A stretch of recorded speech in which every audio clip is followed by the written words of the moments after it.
Let's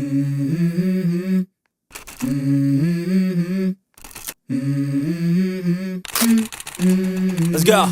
ഒരു 2000 kilometre ഒക്കെ ഓടിയിട്ട് ഡ്രിഫ്റ്റ് ചെയ്താൽ മതിയോ എന്നൊരു സംശയം. ഇത്രയും പൈസ കൊടുത്തിട്ട് മേടിച്ചിട്ട് ഇവർക്ക് ഒരു ഹാൻഡിൽ വെക്കാൻ പറ്റില്ലായിരുന്നു. റബേക്കയുടെ ഏറ്റവും പുതിയ സന്തോഷമാണ് ദേ ഈ വണ്ടി. ഈ വണ്ടിയെ കുറിച്ചാണ് റബേക്കയും ഞാനും സംസാരിക്കാൻ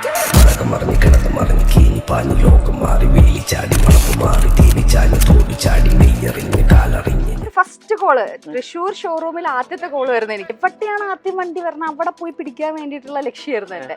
ഞാൻ പോയി കൊച്ചി പോയി ടെസ്റ്റ് ഡ്രൈവ് ചെയ്തപ്പോ തന്നെ ഫ്ലാറ്റ്. ഞാൻ പറഞ്ഞു ദാദാ ഞാൻ വരുന്നു. എനിക്ക് പറയാം ഓക്കെ സെറ്റ്. എല്ലാവരും പറഞ്ഞു ബ്ലാക്ക് ഒക്കെ എടുക്കാൻ. ഞാൻ വേണ്ടാണ് എനിക്ക് റെഡ് മതി പറഞ്ഞു. ഞാൻ ഇതിന്റെ മുകളിൽ ഞാൻ വേണമെങ്കിൽ പേര് ഒട്ടിച്ചു വെക്കാം, ബുക്ക്ഡ് ഫോർ റബേക്ക സന്തോഷ് എന്ന് ഒട്ടിച്ചു വെക്കാതെ ഞാൻ പറഞ്ഞു. പിന്നെ ഇതിനകത്ത് കാമോഡ് എന്നൊക്കെ പറഞ്ഞിട്ടുണ്ട്. AR റഹ്മാൻ മഹേന്ദ്രയ്ക്ക് വേണ്ടി മാത്രം ചെയ്തിരിക്കുന്ന മ്യൂസിക്സ് ആണ്. ഒരു മ്യൂസിക് പ്ലേ ചെയ്യുകയാണെങ്കിൽ ആ മ്യൂസിക്കിനനുസരിച്ച് നമ്മുടെ ഇവിടെ ഇന്റീരിയറിലുള്ള ആംബിയർ ലൈറ്റ്സും സൺറൂഫിലുള്ള ഇൻഫിനിറ്റി റൂഫിലുള്ള ലൈറ്റ്സും അതുപോലെ തന്നെ ഫ്രണ്ടിലുള്ള ലൈറ്റ്സും എല്ലാം ഡിസ്കോ ചെയ്യും. വാട്സപ്പ് ഉണ്ട്, ഇൻസ്റ്റാഗ്രാം ഉണ്ട്, ഫ്ലിപ്കാർട്ട് ഉണ്ട്, സ്വിഗ്ഗി ഉണ്ട്. ഇതിന് തന്നെ നമുക്ക് എല്ലാം ഓർഡർ ചെയ്യാൻ പറ്റും. എല്ലായിടത്തും സെൻസേഴ്സ് ആണ്. സോ നമ്മൾ ഒരു സൈഡ് തട്ടിയാൽ മതി, എല്ലാം ഒരുമിച്ച് അങ്ങ് മാറ്റേണ്ടി വരും. ഞാൻ അത്യാവശ്യം നന്നായിട്ട് ഡ്രൈവ് ചെയ്യുന്ന ആളാണ്. അപ്പൊ തന്നെ ഈ പറഞ്ഞാല് ഞാൻ സാധാരണ റിവേഴ്സ് എടുക്കുന്നു, കണ്ണും പൂട്ടി എനിക്ക് എടുത്തോണ്ട് പോകാൻ പറ്റും. ഇതിനെ സംബന്ധിച്ചിടത്തോളം അങ്ങനെ പതുക്കെ നിന്നൂല. കാല് കൊടുക്കേണ്ടത് ആവശ്യം. ഇത് കാത്തിരിക്കുകയാണ് നമ്മൾ കാല് കൊടുക്കാൻ വേണ്ടിയിട്ട്. അങ്ങ് പറന്നിടിച്ചങ്ങ് കയറിപ്പോകും. I wake up to a little bit of drool on my pillow, feel like it's gonna be a bad day. Yeah, I'm tired of shit and the coffee ain't hit yet, damn ain't that great. Rebecca തന്നെയാണ് ഓടിക്കുന്നത്, അത് ഹസ്ബൻഡിന് ഓടിക്കാൻ കൊടുക്കണ്ട? ഏട്ടൻ actually ഇതുവരെ എടുക്കാൻ പറ്റിയില്ല. ഏട്ടൻ വേറെ കുറെ തിരക്കും കാര്യങ്ങളൊക്കെ ആയതുകൊണ്ട് പുള്ളിയാണെങ്കിലും കേറി ഇരുന്നിട്ട് യുഗമൊക്കെ മാറിയല്ലേ ഇതൊക്കെ പുള്ളി പറയണത്. ഇപ്പൊ ഇതിനകത്ത് ഇൻബിൽഡ് ആയിട്ട് കുറച്ച് ആപ്സ് ഉണ്ട്. ആപ്പ് ത്രൂ ആണ് നമ്മൾ സിനിമ കാണുന്നുണ്ടെങ്കിൽ അതിന്റെ ഫീൽ, നമുക്ക് തിയേറ്റർ ഫീൽ ഇല്ലേ, അത് പക്കയായിട്ട് നമുക്ക് ഫീൽ ചെയ്യും, കിട്ടുകയും ചെയ്യും. ഈ ശരിക്കും പറഞ്ഞു കഴിഞ്ഞാൽ ഏത് പ്രായത്തിലാണ് വണ്ടി ഓടിക്കാൻ തുടങ്ങിയത്? 18 വയസ്സിൽ തന്നെ തുടങ്ങി. ഞാൻ ഡ്രൈവിംഗ് സ്കൂളിലൊന്നും പോയിട്ടില്ല. പുള്ളി തന്നെ നിന്ന് പഠിപ്പിക്കുക ചെയ്തിട്ടുണ്ടായിരുന്നു. വണ്ടിക്കകത്ത് എടുത്ത് കോട്ടായ വിട്ടാ വണ്ടി സെൻസ് ചെയ്യും, നിങ്ങൾക്ക് ഉറക്കം വരുന്നുണ്ടെന്ന് പറയും. മഹീന്ദ്ര ഏറ്റവും ബുദ്ധി കാണിച്ചത് എവിടെയാണെന്നറിയോ?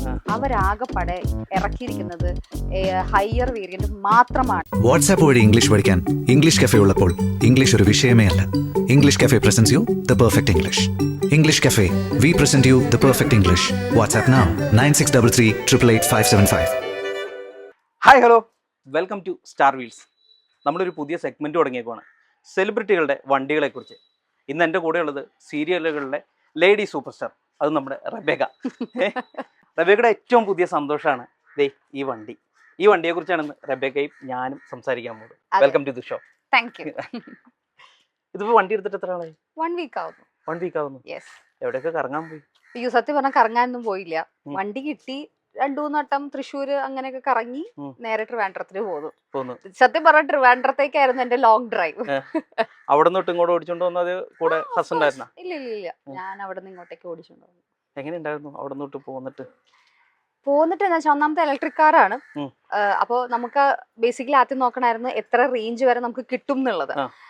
പിന്നെ ഞാൻ ഈ പറഞ്ഞ പോലെ സ്പോർട്ട് മോഡൊക്കെ വണ്ടി കിട്ടിയ സമയത്ത് എൻ്റെ റീല് കണ്ടിട്ടുണ്ടാവും. ആ റീലില് ഞാൻ നമ്മുടെ കുതിരാനൊക്കെ പോയിട്ടുണ്ടായിരുന്നു. പാലക്കാട് കുതിരാനൊക്കെ പോയ സമയത്ത് സ്പോർട്ട് മോഡൊക്കെ ഇട്ട് പോയിട്ടുണ്ടായിരുന്നു. 4 മോഡ്സ് ഉണ്ട് വണ്ടിക്കകത്ത്. അപ്പൊ അതൊക്കെ ഇട്ട് മാറ്റി തിരിച്ചൊക്കെ ഇട്ട് നോക്കി. പക്ഷെ ഇങ്ങോട്ടേക്ക് വന്നപ്പോൾ ഞാനത് ആക്കിയില്ല. കാരണം എന്താ വെച്ചാൽ, ഒന്നാമത് നമ്മുടെ അടുത്ത റോഡും ആ സമയത്ത് ഞാനൊരു ഉച്ച സമയത്ത് ഇറങ്ങിയിട്ടുണ്ടായിരുന്നു, ട്രാഫിക്കും ഉണ്ടായിരുന്നു. ആ സമയത്ത് നമുക്ക് പോസിബിൾ അല്ല ഈ റേസ് മോഡ് ഇട്ടിട്ട് വണ്ടി ഓടിച്ചു നോക്കാന്നുള്ളതൊന്നും. അതുകൊണ്ട് അതൊന്നും ട്രൈ ചെയ്ത് നോക്കിയില്ല. അത് ഈ പറഞ്ഞ പോലെ ആ സമയത്ത് മാത്രമേ ഉണ്ടായിരുന്നുള്ളൂ. പിന്നെ ഈ പറഞ്ഞ പോലെ എനിക്ക് എല്ലാവരും പറയുന്ന ഒരു റിവ്യൂ ആണ് എത്ര റേഞ്ച് കിട്ടും എന്നുള്ളത്. കമ്പനി പറയുന്നത് 500+ കിട്ടും എന്നുള്ളതാണ്. എനിക്കൊരു 10% വരെ നമ്മൾ നിലനിർത്തുവാണെങ്കിൽ 450 വരെ നമുക്ക് കിട്ടും. അതിപ്പോൾ നമ്മൾ എങ്ങനെ ഓടിച്ചാലും കിട്ടും. പിന്നെ ഈ പറഞ്ഞ പോലെ EV കാർസിനെ EV കാർ പോലെ തന്നെ ഓടിക്കണം. നമ്മൾ പെട്രോൾ ഡീസൽ കാർ ഓടിക്കുന്ന പോലെ ഓടിക്കാതെ അതിനൊരു റീജിയൻ ഒക്കെ നമ്മൾ കണക്കാക്കി വെച്ച് ഓടിക്കുവാണെന്നുണ്ടെങ്കിൽ കുറച്ചും കൂടെ നന്നായി കിട്ടും.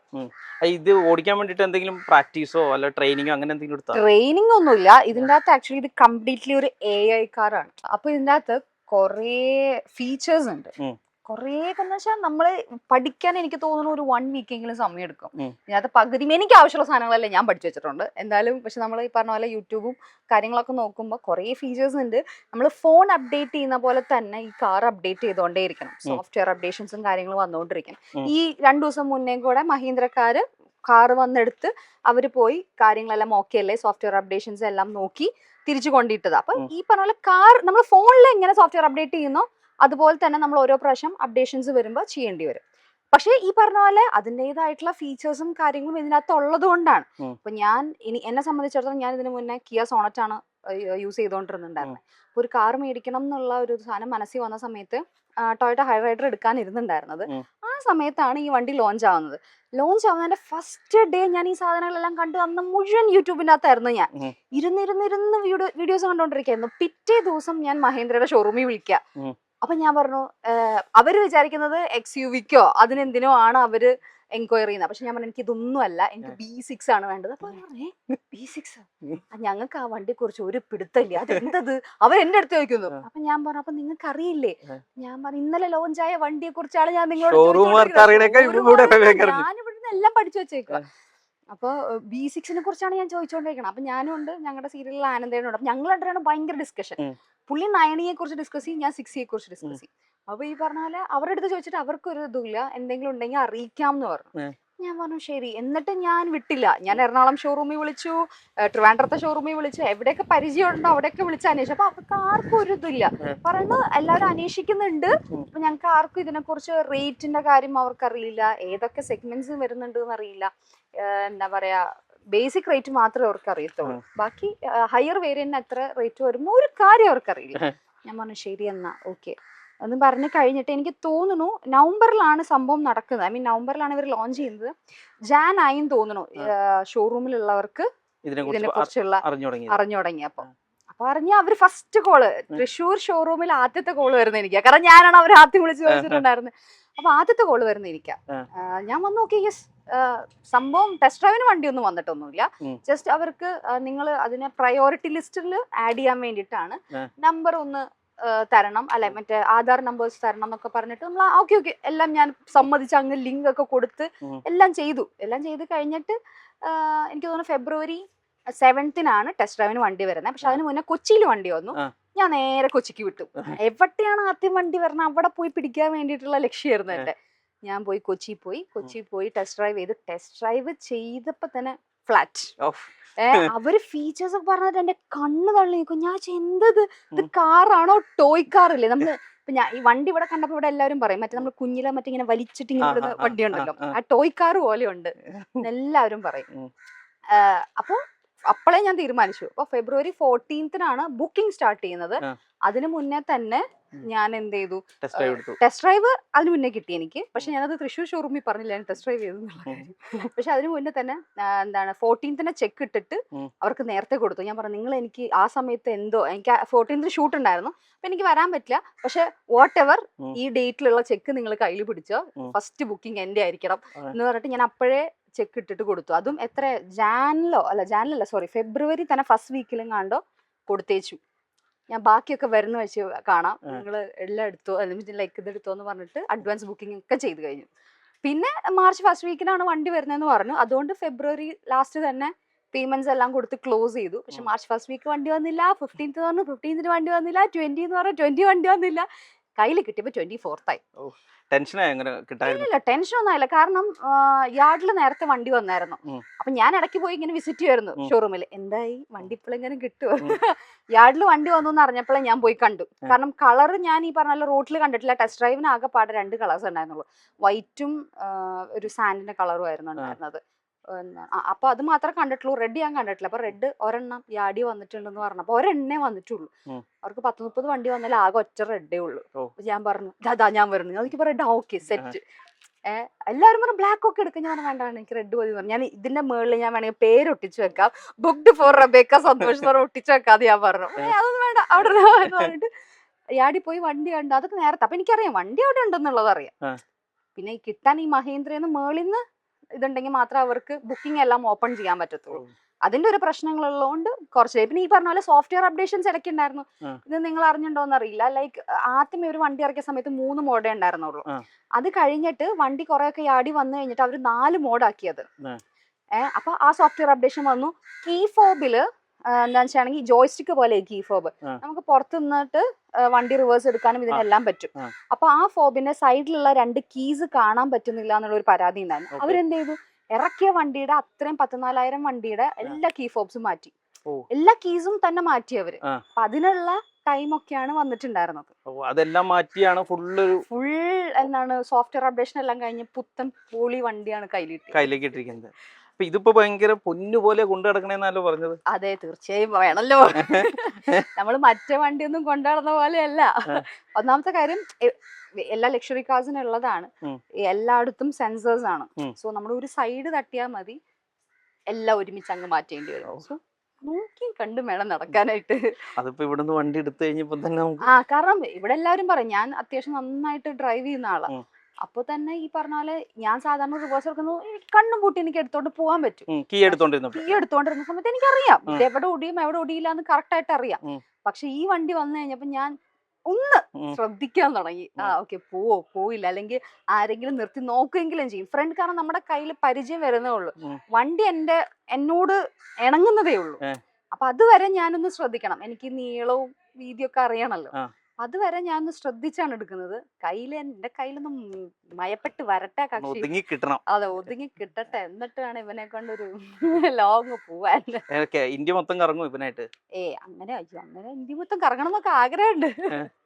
കറങ്ങാൻ പറ്റട്ടെ അല്ലേ, എന്റെ ബി കാണട്ടെ ഇന്ത്യ മുഴുവൻ. തീർച്ചയായിട്ടും. പിന്നെ ഈ ആദ്യം ഓടിച്ചോണ്ടിരുന്ന കിയ എന്ന് പറഞ്ഞില്ല, അതും ഈ വണ്ടിയും കൂടെ ഓടിച്ചു കഴിഞ്ഞപ്പം ഓഫ് കോഴ്സ് ആന അംബാനി അതിന് ഞാൻ കുറച്ച് കാണത്തൊന്നുമില്ല. അതെന്നെ പല സ്ഥലത്ത് രക്ഷിച്ചിട്ടുള്ള വണ്ടിയാ, അതുകൊണ്ട് അതിന് ഞാൻ കുറച്ചൊന്നും കാണില്ല. അത് എപ്പോഴും നല്ല വ്യത്യാസം ഉണ്ടല്ലോ. പിന്നെ ഓഫ് കോഴ്സ് നല്ല വ്യത്യാസമുണ്ട്. ഒന്നാമത്തെ കാര്യം പവർ കാര്യങ്ങള്, അതിനെക്കുറിച്ച് ഡീറ്റെയിൽ ആയിട്ട് എനിക്ക് അങ്ങനെ പറഞ്ഞു തരാനാണ്, പക്ഷെ ഭയങ്കര പവറാണ് വണ്ടിക്ക്. പിന്നെ ഇത് EV കാർ ആയതുകൊണ്ടും അത് ഡീസൽ കാർ ആയതുകൊണ്ടും നമ്മൾ ഓട്ടോമാറ്റിക് കാർസിന് എല്ലാവരും പറയുന്ന ഒരു കംപ്ലൈന്റ് ആണ്, നമ്മൾ കാല് കൊടുത്തു കഴിയുമ്പോൾ പതുക്കെ ഇത് കയറുള്ളൂ എന്ന്. ഫോർ എക്സാമ്പിൾ നമ്മൾ ഓവർടേക്ക് ചെയ്യുന്ന സമയത്ത് പതുക്കെയാണ് ഇത് കയറുള്ളൂ എന്ന് പറയാം. പക്ഷെ ഇതിനെ സംബന്ധിച്ചിടത്തോളം അങ്ങനെ പതുക്കെ നിന്നൂല, കാല് കൊടുക്കേണ്ടതാണ്. പക്ഷെ ഇത് കാത്തിരിക്കുകയാണ് നമ്മൾ കാല് കൊടുക്കാൻ വേണ്ടിയിട്ട്, അങ്ങ് പറന്നിടിച്ചങ്ങ് കയറിപ്പോവും. അപ്പൊ അങ്ങനത്തെ കുറെ അധികം ഡിഫറൻസസ് ഉണ്ട്. റെബേക്ക ശരിക്കും ഭയങ്കര റൈഡിംഗ് മൂഡുള്ള ഒരാളാണ്. റൈഡിംഗ് മോഡ് എന്ന് വെച്ചാണെങ്കിൽ ഒളിച്ചടക്കി പോണം, അതൊക്കെ ഉണ്ട്. എനിക്ക് റോട്ടിൽ ഇറങ്ങി കഴിഞ്ഞാൽ ചെറിയൊരു ഭ്രാന്ത. എനിക്ക് ഫ്രണ്ടിൽ പോണം, എന്റെ ഫ്രണ്ടിൽ വണ്ടി വരാൻ പാടില്ല. ഞാൻ ഈ ഡീസൽ അടിക്കാനൊക്കെ അമ്മ എപ്പോഴും പറയും. കാരണം ഞാൻ ഇവിടെ നിന്ന് കയറി കഴിഞ്ഞാൽ ഇവിടെ നിന്ന് ഫുൾ ടാങ്ക് ഡീസൽ അടിച്ചിട്ട് കയറുവാണെന്നുണ്ടെങ്കിൽ, കാരണം ഇതിന്റെ ഇടയ്ക്ക് എങ്ങാനും ഡീസൽ അടിക്കാൻ കയറി കഴിഞ്ഞാൽ ഞാൻ ഓവർടേക്ക് ചെയ്ത വണ്ടികളൊക്കെ എന്നെ ഓവർടേക്ക് ചെയ്ത് പോലോ എന്നാണ് എന്റെ സങ്കടം. അതുകൊണ്ട് ഞാൻ കയറത്തില്ല. പിന്നെ എന്റെ കൂടെ ആരെങ്കിലും വരുവാണെങ്കിൽ എനിക്ക് അങ്ങനെ ഫുഡൊക്കെ കഴിക്കണമെന്ന് അങ്ങനെ നിർബന്ധമുള്ള ആളൊന്നല്ല. എനിക്ക് ഇവിടുന്ന് കയറിയ എവിടെയാണോ ഡെസ്റ്റിനേഷൻ അവിടെ എത്തണ വരെ എനിക്ക് അങ്ങനെ ഭക്ഷണം വെള്ളം കുടി അങ്ങനത്തെ പരിപാടികളൊന്നുമില്ല. എനിക്ക് പെട്ടെന്ന് അങ്ങ് എത്തണം, അതായിരിക്കും ലക്ഷ്യം. അപ്പൊ അമ്മ എപ്പോഴും പറയും ഇവളുടെ കൂടെ വരുന്നവർക്ക് ഭക്ഷണം ഉണ്ടാവില്ല, വെള്ളം ഉണ്ടാവില്ല, ഒന്ന് മൂത്രമൊഴിക്കാൻ കൂടി ഇവള് സമ്മതിക്കുണ്ടാവില്ല, അവിടെ എത്തണ വരെ ഇങ്ങനെ നിൽക്കേണ്ടി വരും എന്നുള്ള പറയും. അപ്പൊ അമ്മ ആരെങ്കിലും കൂടെ ഉണ്ടെങ്കിൽ അമ്മ ഇടയ്ക്ക് വിളിക്കും, ഭക്ഷണം മേടിച്ചു കൊടുത്താ? അപ്പൊ ഞാൻ മേടിച്ചു കൊടുത്തു. അതോ നീ നിർത്താതെ തന്നെ വണ്ടി ഓടിച്ചോണ്ടിരിക്കുവാണോ എന്ന് ചോദിക്കും. അങ്ങനെയൊക്കെ കുറെ സുഖം. ഇപ്പൊ വണ്ടി എടുത്തിട്ട് റെബേക്ക തന്നെയാണോ ഓടിക്കണേ, അത് ഹസ്ബൻഡിന് ഓടിക്കാൻ കൊടുക്കണ്ട? ഏട്ടൻ ആക്ച്വലി ഇതുവരെ എടുക്കാൻ പറ്റിയില്ല. ഏട്ടൻ വേറെ കുറെ തിരക്കും കാര്യങ്ങളൊക്കെ ആയതുകൊണ്ട് പുള്ളിയാണെങ്കിലും കേറി ഇരുന്നിട്ട് യുഗമൊക്കെ മാറിയല്ലേ ഇതൊക്കെ പുള്ളി പറയണത്, എന്താണ് ഇതിന്റെ അകം. കാരണം ഇതിന്റെ അകം ശരിക്കും കോക്പിറ്റ് പോലെയാ, നമ്മളെ ഈ ഫ്ലൈറ്റിന്റെ കോക്പിറ്റ് പോലെയാണ് അവർ ഇന്റീരിയർ ചെയ്തിരിക്കുന്നത്. അപ്പോൾ ഭയങ്കര വലിയ സ്പേസും കാര്യങ്ങളൊക്കെ കൊടുത്തിട്ടുണ്ട്. ഏറ്റവും ഡ്രൈവേഴ്സ് കംഫർട്ടബിൾ ആണ് ഇതിന്. ഡ്രൈവർക്ക് ഭയങ്കര കംഫർട്ടബിൾ, എല്ലാ ഫീച്ചേഴ്സും ഡ്രൈവർക്കാണ് ഏറ്റവും കൂടുതലുള്ളത്. പിന്നെ ഇതിന്റെ സൗണ്ട് നമുക്ക് പറയാതിരിക്കാൻ പറ്റില്ല, ഗംഭീര സൗണ്ടിങ് ആണ്. ഹർമന്റെ ആണ് ഇത് വന്നിരിക്കുന്നത്, സ്പീക്കേഴ്സ് വന്നിട്ടുള്ളത്. അതുകൊണ്ട് തന്നെ അതിന്റെ സിസ്റ്റംസ് എല്ലാം അടിപൊളി. പിന്നെ അത് നമ്മൾ വണ്ടി നിർത്തിയിടുന്ന സമയത്ത് നമുക്ക് സിനിമ കാണാൻ പറ്റും. സിനിമ കാണുന്ന സമയത്ത് ആണെങ്കിൽ കൂടി ഇപ്പൊ ഇതിൻ്റെ അകത്ത് ഇൻബിൽഡ് ആയിട്ട് കുറച്ച് ആപ്സ് ഉണ്ട്. ആപ്പ് ത്രൂ ആണ് നമ്മൾ സിനിമ കാണുന്നുണ്ടെങ്കിൽ അതിന്റെ ഫീൽ, നമുക്ക് തിയേറ്റർ ഫീൽ ഇല്ലേ, അത് പക്കയായിട്ട് നമുക്ക് ഫീൽ ചെയ്യും, കിട്ടുകയും ചെയ്യും. അങ്ങനെ ഏതെങ്കിലും സിനിമ കണ്ടു? പിന്നെ കഴിഞ്ഞ ദിവസം എനിക്കൊരു ദിവസം മഴ പെയ്തിരുന്ന സമയത്ത് എനിക്ക് വേറെ പണിയൊന്നുമില്ല, അപ്പൊ ഞാൻ കാറിന്റെ അകത്ത് കയറി ഇരിക്കുക. അപ്പൊ അതുവരെ ഞാൻ എക്സ്പീരിയൻസ് ചെയ്തിട്ടില്ല. സിനിമ കാണാനുള്ള സമയമൊന്നും എനിക്ക് കിട്ടിയിട്ടുണ്ടായിരുന്നില്ല.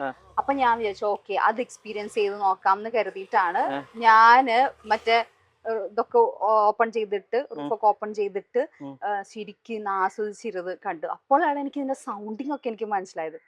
ഗംഭീര സൗണ്ടിങ്. ഗംഭീര. ഈ ശരിക്കും പറഞ്ഞു കഴിഞ്ഞാൽ ഏത് പ്രായത്തിലാണ് വണ്ടി ഓടിക്കാൻ തുടങ്ങിയത്? 18ാമത്തെ വയസ്സിൽ തന്നെ തുടങ്ങി. അതിന് മുന്നേ ആക്ച്വലി പതുക്കെ എടുത്തു തുടങ്ങിയായിരുന്നു. പക്ഷെ 18ാമത്തെ വയസ്സിൽ തന്നെ വണ്ടി എടുക്കാൻ തുടങ്ങി. അപ്പക്ക് ഭയങ്കര നിർബന്ധമായിരുന്നു കാർ ഓടിക്കണം എന്നുള്ളത്. പുള്ളിക്കാരൻ വീട്ടില് വേറൊരു ചെറിയ കാർ ഉണ്ടായിരുന്നു. അപ്പൊ അതില് പുള്ളി പഠിപ്പിച്ചു. ഞാൻ ഡ്രൈവിംഗ് സ്കൂളിലൊന്നും പോയിട്ടില്ല. പുള്ളി തന്നെ നിന്ന് പഠിപ്പിക്കുക ചെയ്തിട്ടുണ്ടായിരുന്നത്. അത് കഴിഞ്ഞിട്ട് ലൈസൻസ് എടുക്കാൻ വേണ്ടിയിട്ട് ഡ്രൈവിംഗ് സ്കൂളിൽ പോയിട്ട് കുറച്ച് പൈസ കൊടുത്ത് അവിടുന്ന് നമ്മള് എച്ചെടുക്കാനൊക്കെ ഒന്ന് പഠിക്കൂലോ. അത് മാത്രം ചെയ്തിട്ട് നേരെ പോയി ലൈസൻസ് എടുക്കുക ചെയ്തിട്ടുണ്ടായിരുന്നു. ഞാൻ അല്ലാതെ അവിടെ ഒന്നും പോയി പഠിച്ചിട്ടില്ല. അത് കഴിഞ്ഞിട്ട് നേരെ വണ്ടി ഓടിച്ചോണ്ട് പിന്നെ എടുക്കുന്ന ഫസ്റ്റ് കാർ സോണറ്റാ നേരെ എടുത്തത്. അല്ലാതെ നമ്മൾ വേറെ ഫാമിലിയിൽ ആരെങ്കിലും വണ്ടി ഓടിക്കുക അങ്ങനെ ഒന്നും ചെയ്തിട്ടൊന്നുമില്ല? അങ്ങനെ ഫാമിലിയിൽ ഞങ്ങളുടെ ആ സമയത്ത് തന്നെ ഞങ്ങൾക്ക് 2-3 കാർ ഉണ്ടായിരുന്നു. അത് തന്നെയായിരുന്നു മാറി തിരിഞ്ഞൊക്കെ ഓടിച്ചോണ്ടിരുന്നുണ്ടായിരുന്നത്. അത് ഈ സോണറ്റ് എടുത്ത സമയത്ത് എങ്ങനെ ഉണ്ടായിരുന്നു? പേടിയും കാര്യങ്ങളും ഉണ്ടായിരുന്നോ? ഞാൻ സെലേറിയോ ഓടിച്ച് കൈവഴക്കം വരുത്തിയിട്ടാണ് സോണറ്റിലേക്ക് കിടന്നത്. അതുകൊണ്ട് എനിക്ക് വലിയ ടെൻഷൻ ഇല്ലായിരുന്നു. അതിന്റെ ഒപ്പം പറയുമായിരുന്നു നീ ഇത് ഓടിച്ച് തട്ടാനുള്ളതൊക്കെ തട്ടി മുട്ടാനുള്ളതൊക്കെ മുട്ടി എന്നിട്ട് നിനക്ക് പുതിയ കാർ എടുത്തിട്ട് എന്നിട്ടാണ് സോണറ്റ് എടുക്കുന്നത്. അപ്പൊ ഇതില് എനിക്ക് അത്യാവശ്യം നല്ല കൈവഴക്കം വന്നു. അതുകൊണ്ട് വലിയ ടെൻഷനൊന്നും ഉണ്ടായിരുന്നില്ല. ഇപ്പൊ ഈ വണ്ടി എടുത്തു കഴിഞ്ഞപ്പോഴത്തേനും വേറെ എന്തെങ്കിലും ടെൻഷൻ ഉണ്ടായിരുന്നോ? അയ്യോ, ഈ വണ്ടി എടുത്ത സമയത്തുള്ള ടെൻഷൻ ഞാൻ പറഞ്ഞില്ലേ. നമ്മള് ഈ വീഡിയോയിലും ഫോട്ടോയിലും കാണുമ്പോൾ നമുക്ക് ഇതിന്റെ വീതി ഇത്രയും ബൾക്കിയാണെന്ന് നമുക്ക് ഫീൽ ചെയ്യില്ല. ഇങ്ങനെ കിടക്കുമ്പോഴും നമുക്ക് അത്ര ബൾക്കിനെസ് ഫീൽ ചെയ്യില്ല. പക്ഷെ ഇതിന്റെ അകത്തോട്ട് കയറിയിരിക്കുമ്പോഴാണ് നമുക്ക് ആ ഒരു വലുപ്പം മനസ്സിലാവുന്നത്. അപ്പൊ എനിക്ക് ടെൻഷൻ ഉണ്ടായിരുന്നു. കാരണം എൻ്റെ ഇവിടുത്തെ വീട്ടിലേക്ക് ഇറങ്ങാനും കയറ്റിയിടാനും ഇച്ചിരി ബുദ്ധിമുട്ടുണ്ട്. അപ്പൊ അവിടേക്ക് കയറുന്ന സമയത്ത് വേറൊരു കാര്യം ഈ പറഞ്ഞ പോലെ സെൻസേഴ്സ് ആണല്ലോ. അപ്പൊ ചെറിയൊരു നിശ്ചിത ഡിസ്റ്റൻസിനുള്ളിൽ നമ്മൾ വണ്ടി തിരിച്ചില്ല എന്നുണ്ടെങ്കിൽ അത് കിടന്ന് പീന്ന് അടിച്ചു തുടങ്ങും. സ്വാഭാവികമായിട്ടും വണ്ടിക്കകത്തിരിക്കുന്ന നമുക്ക് ഇതിങ്ങനെ അടിച്ചോണ്ടിരിക്കുമ്പോൾ നമുക്ക് ടെൻഷൻ ആയി തുടങ്ങുമല്ലോ. ഈശ്വര, ഇത് ശരിക്കും പറഞ്ഞാൽ സ്പേസ് ഉണ്ട് പോകാനുള്ള. ഇപ്പൊ ഞാൻ ഇവിടുന്ന് തിരിച്ചപ്പോഴാണെങ്കിലും സ്പേസ് ഉണ്ട് ഫ്രണ്ടില്. പക്ഷെ ഇതിങ്ങനെ അടിച്ചോണ്ടിരിക്കുമ്പോ നമ്മുടെ വിചാരം പോവില്ല എന്നാണ് നമ്മുടെ വിചാരം. ക്യാമറയിൽ കാണിക്കുന്നുണ്ട് ഇത്രയും ഡിസ്റ്റൻസ് ഉണ്ട് എന്നുള്ളത്. പക്ഷെ സെൻസർ അടിക്കുമ്പോൾ നമുക്ക് ടെൻഷൻ ആവും. അങ്ങനെ ടെൻഷൻ അടിച്ചിട്ട് കൊണ്ടുപോയി നിർത്തിയിട്ടുണ്ടോ ഏതെങ്കിലും? നിർത്തിയിട്ടൊന്നുമില്ല. നോക്കും, ക്യാമറയിൽ ഒന്നും കൂടെ നന്നായി നോക്കും. ഓക്കെ സ്പേസ് ഉണ്ടെന്ന് മനസ്സിലായി ഞാൻ എടുത്തോണ്ട് പോകും. ഇപ്പൊ ഈ തിരുവനന്തപുരത്ത് വന്നിട്ട് അല്ലെങ്കിൽ ലൊക്കേഷനിലേക്ക് ഈ വണ്ടിയും കൊണ്ട് വന്നു കഴിഞ്ഞപ്പോഴത്തേനും ഇവിടെയുള്ള കൊളീഗ്സ് ഒക്കെ എങ്ങനെ ഉണ്ടായിരുന്നു? ഞങ്ങൾ ആക്ച്വലി ഞാൻ ബുക്ക് ചെയ്ത സമയം മുതൽ ഞങ്ങളോട് ഭയങ്കര ഡിസ്കഷൻ ആയിരുന്നു. ബുക്ക് ചെയ്ത സമയം മുതൽ ഞങ്ങൾ ഓരോ വീഡിയോസ് കാണുമ്പോൾ ഞങ്ങൾ അങ്ങോട്ടും ഇങ്ങോട്ടും ഒക്കെ ഷെയർ ചെയ്യും. അപ്പൊ ഈ ഗംഭീര വണ്ടി അടിപൊളി. അപ്പൊ ഞങ്ങള് ഇതിനു മുന്നേ ഞങ്ങൾ ഭയങ്കര ഡിസ്കഷൻ. അപ്പൊ ഞാൻ ഈ പറഞ്ഞ പോലെ മാർച്ച് 1st വീക്കും 15th വണ്ടി എന്ന് പറഞ്ഞപ്പോ ഇവര് എന്നെക്കാളും എക്സൈറ്റഡ് ഇവരായിരുന്നു. ഓക്കെ നീ നാളെ വണ്ടി എടുക്കാൻ പോലെ അങ്ങനെ ഇങ്ങനെ എന്നൊക്കെ പറഞ്ഞ് ഭയങ്കര എക്സൈറ്റഡ് ആയിരുന്നു. പക്ഷെ ഷൂട്ട് കഴിഞ്ഞിട്ടാണ് വണ്ടി പോയി എടുക്കുന്നത്. അപ്പൊ ഞാൻ എടുക്കാൻ പോയപ്പോ ഇവരെല്ലാവരും എടുത്തു കഴിഞ്ഞപ്പോ വൈകുന്നേരം തുര വിളിയാ, എന്താ ഈ വീഡിയോ ഫോട്ടോ ഒന്നും അയച്ചില്ലല്ലോ നീ ഫോട്ടോ. ഞാൻ പറഞ്ഞു ഇപ്പൊ അയക്കാന്ന് പറഞ്ഞിട്ട് എല്ലാവരും 4 ചുറ്റിനും മാറി വിളിച്ചോണ്ടിരിക്കുകയായിരുന്നു. എന്നിട്ട് ഇവിടെ വന്നു കഴിഞ്ഞു വണ്ടിയും കൊണ്ട് വന്നു കഴിഞ്ഞപ്പോൾ സ്വീകരണം എങ്ങനെ ഉണ്ടായിരുന്നു? സ്വീകരണം എല്ലാവരും ഇങ്ങനെ അത്ഭുതത്തോടെ ഇങ്ങനെ നോക്കി നിൽക്കാം. ബേസിക്കലി എന്താണെന്ന് വെച്ചാണെങ്കിൽ ഞാൻ വണ്ടി ഇറക്കി ഫസ്റ്റ് തന്നെ ഞാൻ കുതിരാൻ പോയിണ്ടായിരുന്നു. കുതിരാൻ പോയപ്പോ തന്നെ ആർക്കും മനസ്സിലാവുള്ളത് ഇത് ഏതാ വണ്ടി എന്നുള്ളത്. അപ്പൊ നമുക്ക് ഇച്ചിരി വണ്ടി ഭ്രാന്ത് ഉണ്ടായിരുന്നോണ്ട് നമ്മൾ ഇത് നോക്കി പഠിച്ചെല്ലാം വെച്ചപ്പോ നമുക്ക് ഈ ബി എന്ന് കാണുമ്പോൾ നമുക്ക് മനസ്സിലാവും മഹേന്ദ്രയുടെ ബി ആണെന്നുള്ളത്. പക്ഷെ വേറെ ആർക്കും ഇത് മനസ്സിലാവില്ല. BE എന്ന് മാത്രല്ലേ ഇവിടെ ഉള്ളൂ. മഹേന്ദ്രയെ സംബന്ധിച്ചിടത്തോളം അവരുടെ ലോഗോ ചേഞ്ച് ചെയ്തു. ലോഗോ ഈ ഭാഗത്തൊന്നുമില്ല, ബാക്കിലാണ് ഒരു ചെറിയ ലോഗോ അവർ കൊണ്ടുവച്ചേക്കുന്നത്. ബാക്കി എല്ലാം BE എന്ന് മാത്രം മെൻഷൻ ചെയ്തിട്ടുള്ളൂ. അപ്പൊ അവരെ സംബന്ധിച്ചിടത്തോളം അവർക്കറിയില്ല ഇത് ഏതാ വണ്ടി BE. പിന്നെ ഇങ്ങനെ നോക്കുമ്പോ എന്തോ ഒരു വലിയ സാധനം. അപ്പൊ ഭയങ്കര അത്ഭുതം. ഞാൻ സത്യം പറയുകയാണെങ്കിൽ എല്ലാവരുടെയും റിയാക്ഷൻ വീഡിയോ എടുക്കണം എന്ന് വെച്ചാൽ, പക്ഷെ വണ്ടി ഓടിക്കുന്ന സമയത്ത് ഞാൻ എങ്ങനെ റിയാക്ഷൻ വീഡിയോ എടുക്കണം? വേറെ ആരെങ്കിലും ഉണ്ടെങ്കിൽ അവരെ കൊണ്ട് എടുപ്പിക്കായിരുന്നു. കാരണം ഭയങ്കര രസം. എല്ലാവരും ഇങ്ങനെ നോക്കി പോകണം. അപ്പൊ നമുക്ക് ഭയങ്കര കൗതുക. എല്ലാവരും വണ്ടി ഇഷ്ടപ്പെട്ടിട്ടാണല്ലോ അവര് നോക്കുന്നത്. അപ്പൊ ഇവരട്ടം ഞാൻ ഷൂട്ട് ചെയ്യുന്ന സമയത്ത് ആ റീൽ ഷൂട്ട് ചെയ്യുന്ന സമയത്ത് ഈ കർണാടകക്കാരും കണ്ടോ അതിലെ പോകുന്ന സമയത്ത് അവര് വണ്ടി തിരിച്ച് വന്ന് ചോദിച്ചു ഇത് ഏതാ കാറെന്ന്. മഹേന്ദ്ര B6. അപ്പൊ B6 അവരപ്പോൾ അറിയണം. അവര് വന്ന് ഇങ്ങനെ നോക്കുന്നു, തിരിഞ്ഞു നോക്കുന്നു, വളഞ്ഞു നോക്കുന്നു. അവർക്ക് ഭയങ്കര അത്ഭുതമായിരുന്നു. ഇല്ല, ഈ വണ്ടിയും കൊണ്ട് പോകുന്ന സമയത്ത് ഈ ആൾക്കാർ നോക്കിന്ന് പറഞ്ഞല്ലോ, നിർത്തിയിട്ട സമയത്ത് സെൽഫി എടുക്കലും കാര്യങ്ങളൊക്കെ ഉണ്ടായിരുന്നോ? അത് ഞാൻ ശ്രദ്ധിച്ചിട്ടില്ല. നിർത്തിയിട്ട് നമ്മൾ എങ്ങോട്ടെങ്കിലും പോവുകയാണെങ്കിൽ അത് ഞാൻ അങ്ങനെ നോക്കിയിട്ടില്ല. പിന്നെ ഈ പറഞ്ഞ പോലെ ഇതിന്റെ അകത്ത് ഫുൾ ക്യാമറ, ഫ്രണ്ടിലൊക്കെ ക്യാമറസ് ഉണ്ട്. അപ്പൊ ഇതുപോലെ ആരെങ്കിലും വന്ന് നിൽക്കുകയൊക്കെ ആണെങ്കിൽ നമുക്ക് അലേർട്ട് വരും. അപ്പൊ ആ സമയത്ത് ഞാൻ അതൊന്നും ഫീച്ചേഴ്സ് ഒന്നും ഞാൻ ഇതിന്റെ അകത്തേക്ക് ആക്കിയിട്ടുണ്ടായിരുന്നില്ല. അങ്ങനെ ആരെങ്കിലും ഒന്ന് സെൽഫി ഒക്കെ എടുത്തിരുന്നെങ്കിൽ അറിയുമായിരുന്നു.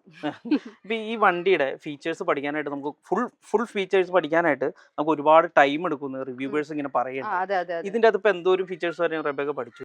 ഇതിന്റെ അകത്ത് 4 മോഡ്സ് ആണ്. Default, range, everyday, race. അതുപോലെ തന്നെ ക്ലൈമറ്റ് കൺട്രോള്. ഇതിൽ നമുക്ക് ഡ്രൈവർ ഓൺലി ആണ് ഞാനിപ്പോൾ ഇട്ടേക്കുന്നത്. അപ്പം എനിക്ക് മാത്രം AC-യും ഇതെല്ലാം കിട്ടാൻ വേണ്ടിയിട്ട്. ഇതിൽ സിങ്ക് ഇട്ട് കഴിഞ്ഞാൽ നമുക്ക് കസ്റ്റമൈസ് ചെയ്യാം. നമ്മുടെ കോ പാസഞ്ചർക്ക് എന്തോരം ടെമ്പറേച്ചർ വേണം, എനിക്ക് എന്തോരം ടെമ്പറേച്ചർ വേണം. അപ്പം ചിലപ്പോൾ കോ പാസഞ്ചർക്ക് കൂടുതൽ വേണമായിരിക്കും, എനിക്ക് കുറവ് മതിയെങ്കിൽ നമുക്ക് അങ്ങനെ കസ്റ്റമൈസ് ചെയ്യാൻ പറ്റും. അതുപോലെ തന്നെ വെഹിക്കിൾ ആപ്സ് ആണ്. ഇതിപ്പോൾ ആംബിയന്റ് ലൈറ്റ് ആണ്. ഇപ്പം നിങ്ങൾക്ക് ഇത് കാണുന്നുണ്ടോ എന്ന് എനിക്കറിയില്ല. ഇത് കണ്ടോ, ഈ ലൈറ്റ്സ് നമുക്ക് കസ്റ്റമൈസ് ചെയ്യാൻ പറ്റും. ഡ്രൈവ് മോഡിലാണെങ്കിൽ കണ്ടോ റെഡ്, ഇതിൻ്റെ സൺറൂഫിലടക്കം ഫുൾ കളേഴ്സ് മാറും.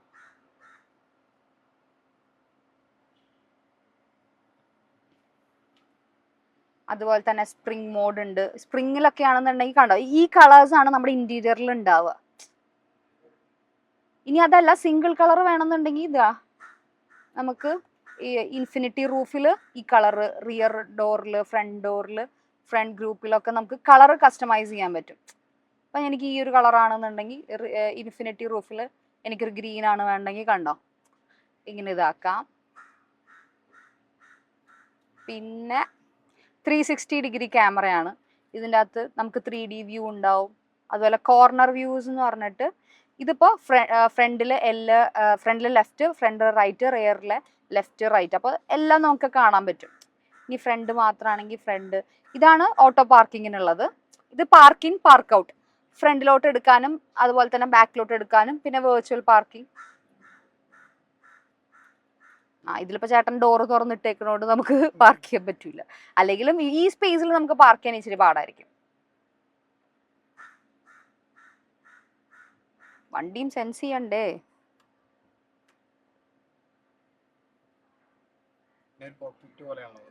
അതെ അതെ, യെസ്. ഇപ്പൊ നിങ്ങൾക്ക് ഇതിന്റെ അകത്തും കാണുമ്പോൾ മനസ്സിലാവും ഇതൊരു കോക്പിറ്റ് പോലെയാണ്. ഇത് കണ്ടില്ലേ, നമ്മളൊരു ഇതിന്റെ അകത്തെ ഈ ഡോസിന്റെയും ബാക്കിലത്തെ ഡിക്കി ഓപ്പൺ ചെയ്യാനും ഇൻഡിക്കേറ്റേഴ്സിന്റെയും പാർക്കിങ്ങിന്റെ ക്യാമറയുടെ എല്ലാം മുകളിലാണ് വന്നിരിക്കുന്നത്. പിന്നെ നല്ല ലെഗ് സ്പേസ് ഉണ്ട് കേട്ടോ, നല്ല ലെഗ് സ്പേസ് ഉണ്ട്. പിന്നെ ഉള്ളിലത്തെ ക്വാളിറ്റി കാര്യങ്ങൾ പറയുകയാണെങ്കിൽ അത്യാവശ്യം നല്ല ക്വാളിറ്റി തന്നെ അവർ ചെയ്തിരിക്കുന്നതെല്ലാം. നല്ല സ്പേസും കാര്യങ്ങളും ഉണ്ട്. ഇത് നമുക്ക് 2 ഫോൺ ചാർജ് ചെയ്യാൻ പറ്റും. അതിന് സെപ്പറേറ്റ് ഈ നമുക്ക് കണക്ട് ചെയ്യാനുള്ളത് സെപ്പറേറ്റ് ഇവിടെ ഉണ്ട്, അല്ലാതെ ചാർജ് ചെയ്യാനുള്ളതാണ്. ഈ അടിയിലും ഈ പറഞ്ഞ പോലെ സ്പേസ് ഉണ്ട്. നമുക്ക് ചെറിയൊരു ബാഗ് വെക്കാനും എല്ലാത്തിനും ഒരു സ്പേസ് ഉണ്ട്. പിന്നെ ഈ അതിലിപ്പോൾ ചേട്ടൻ ഇത് ഓൺ ചെയ്തിട്ടേക്കണുണ്ട്. ഞാൻ പറഞ്ഞില്ല ഇൻബിൽഡ് ആപ്സ് ഉണ്ടെന്ന് പറഞ്ഞത് ഇതാണ്. ഫൺ ആൻഡ് വർക്കിലാണ് ആമസോൺ പ്രൈം, സൺ നെക്സ്റ്റ്, നമുക്ക് ആപ്സ് എല്ലാം നമുക്ക് ഡൗൺലോഡ് ചെയ്യാം. ഇതിൽ ഇൻസൈഡ് ഇന്റർനെറ്റ് ആണ്. ഇതിൻ്റെ അകത്ത് ഒരു സിമ്മും കാര്യങ്ങളെല്ലാം ഉണ്ട്. നമുക്ക് ഇതിൻ്റെ അകത്ത് തന്നെ ഇന്റർനെറ്റ് ഉണ്ട്. കാറിൽ നിന്ന് നമുക്ക് വേണമെങ്കിൽ ഫോണിലേക്ക് ഹോട്ട്സ്പോട്ട് ചെയ്യാൻ പറ്റും. അതുപോലെ തന്നെ ഞാൻ നേരത്തെ നമ്മൾ മ്യൂസിക്കിനനുസരിച്ച് ഇതാവെന്ന് പറഞ്ഞത് ഈ ഗ്രൂമി ആണ്. ഇവിടം തൊട്ടിട്ട് ഇവിടം വരെ ഒറ്റ സ്ക്രീനാണുള്ളത്. ഡിസ്പ്ലേ അത്യാവശ്യം നല്ല ഡിസ്പ്ലേ ആണ് അവർ കൊടുത്തിരിക്കുന്നത്. നമുക്ക് യൂട്യൂബിൽ വീഡിയോസൊക്കെ ഒരു 4K നമുക്ക് കാണാൻ പറ്റും. അങ്ങനത്തെ അത്യാവശ്യം നല്ല ക്വാളിറ്റി ഉണ്ട്. ഇപ്പം നമ്മൾ ഒരു മ്യൂസിക് പ്ലേ ചെയ്യുകയാണെങ്കിൽ ആ മ്യൂസിക്കിനനുസരിച്ച് നമ്മുടെ ഇവിടെ ഇൻറ്റീരിയറിലുള്ള ആംബിയർ ലൈറ്റ്സും സൺറൂഫിലുള്ള ഇൻഫിനിറ്റി റൂഫിലുള്ള ലൈറ്റ്സും അതുപോലെ തന്നെ ഫ്രണ്ടിലുള്ള ലൈറ്റ്സും എല്ലാം ഡിസ്കോ ചെയ്യും. ബാക്കിലാണെങ്കിൽ ഒരു സ്റ്റീരിയോ പോലെ ഉണ്ടാവും. നല്ല രസം അത് കാണാൻ. നൈറ്റ് ഭയങ്കര രസം അത് കാണാനായിട്ട്. ഇത് സത്യം പറഞ്ഞാൽ നല്ല കംഫർട്ടബിൾ ആണ് നമുക്ക് ഡ്രൈവ് ചെയ്യാൻ വേണ്ടിയിട്ട്. ഞാൻ ആദ്യം പറഞ്ഞ പോലെ തന്നെ ഇതിൽ എല്ലാ ഫീച്ചേഴ്സും ശരിക്കും പറഞ്ഞാൽ ഡ്രൈവർക്ക് ഏറ്റവും കംഫർട്ടബിൾ ആയിട്ടുള്ള രീതിയിൽ തന്നെയാണ്. ഇതിൽ എടുത്തു പറയേണ്ടത് ഈ ഒരു സ്റ്റിയറിംഗ് ആണ്. നമ്മൾ പൊതുവെ എല്ലായിടത്തും കണ്ടുവരുന്ന റൗണ്ട് കളറാണല്ലോ, പക്ഷേ ഈ ഞാൻ പറഞ്ഞില്ല കോക്പിറ്റ് ആയതുകൊണ്ട് അതിലുള്ള പോലത്തെ ഒരു സ്റ്റിയറിംഗ് ആണ് ഇതിൽ കൊടുത്തേക്കുന്നത്. അതുപോലെ തന്നെ നമ്മുടെ ഗിയർ ചേഞ്ചിങ് ഷിഫ്റ്റ് ചെയ്യാനുള്ള ഇതും കോക്പിറ്റിലുള്ള പോലെ തന്നെയുള്ളതാണ്. പിന്നെ കീ വെക്കാനായിട്ട് ഇതാണ് നമ്മുടെ കീ വരുന്നത്. ഒരു നല്ലൊരു ഷേപ്പാണ്. ആ കീ വെക്കാനായിട്ട് ദാ ഇവിടെ ഒരു മാഗ്നറ്റിക്കിന് ഒരു സ്പേസ് കൊടുത്തിട്ടുണ്ട്. സോ നമുക്ക് മിസ്സാവോ എന്നുള്ള ടെൻഷനൊന്നും വേണ്ട. ഇതിൻ്റെ അകത്തേക്ക് തന്നെ വെക്കുകയാണെങ്കിൽ അവിടെ തന്നെ ഇരുന്നോളും കീ. അതുകൊണ്ട് ആ ടെൻഷനും കാര്യങ്ങളൊന്നും വേണ്ട. അത്യാവശ്യം നല്ല സ്പേസ് കൊടുത്തിട്ട് തന്നെയാണ് ഇതിൻ്റെ ഇൻറ്റീരിയർ ചെയ്തിരിക്കുന്നത്. നമുക്ക് ബാക്കിലിരിക്കുന്നവർക്കും ഫ്രണ്ടിലിരിക്കുന്നവർക്കും നല്ല ലെഗ് സ്പേസും കാര്യങ്ങളുണ്ട്. പിന്നെ നമ്മൾ ഈ കുറച്ച് ലക്ഷറീസ് കാറിലൊക്കെ കണ്ടുവരുന്നതാണ് ഈ ഒരു സംഭവം. ഇത് നമുക്ക് ഓപ്പൺ ചെയ്യാൻ വേണ്ടിയിട്ടാണ്. ഞങ്ങൾ സത്യം പറഞ്ഞ കളിയാക്കുമായിരുന്നു ആദ്യമൊക്കെ. ഇത്രയും പൈസ കൊടുത്തിട്ട് മേടിച്ചിട്ട് ഇവർക്കൊരു ഹാൻഡിൽ വെക്കാൻ പറ്റില്ലായിരുന്നു എന്ന് പറഞ്ഞിട്ട് ചുമ്മാ കളിയാക്കുന്ന കേട്ടോ. പക്ഷെ ഇതാണ് നമുക്ക് ഓപ്പൺ ചെയ്യാൻ വേണ്ടിയിട്ടുള്ളത്. ഇതാ കണ്ടോ. അപ്പൊ എല്ലാവരും ആദ്യമായിട്ടൊക്കെ വണ്ടി കയറുന്നവർക്ക് മനസ്സിലാവില്ല. അപ്പൊ അവരെന്താ വെച്ചിട്ടുണ്ടെങ്കിൽ ഇതിമ പിടിച്ചടയ്ക്കും. ഇതിമ പിടിച്ചടച്ചാൽ വണ്ടി അടയത്തില്ല.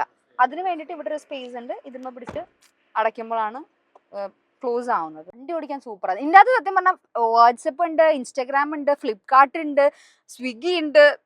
ഇതിന്ന് തന്നെ നമുക്ക് എല്ലാം ഓർഡർ ചെയ്യാൻ പറ്റും. പക്ഷെ ഈ പറഞ്ഞാലേ നമുക്ക് മെയിൻലി എവിടെയെങ്കിലും നിർത്തിയിടുമ്പോഴോ അല്ലെങ്കിൽ നമ്മൾ ഷൂട്ടിന്റെ സമയത്ത് നമുക്കൊന്ന് ബ്രേക്കിന്റെ സമയത്ത് നമുക്ക് ഇരിക്കാനും സിനിമ കാണാനൊക്കെ ഏറ്റവും ഭയങ്കര കംഫർട്ടബിളാണ്.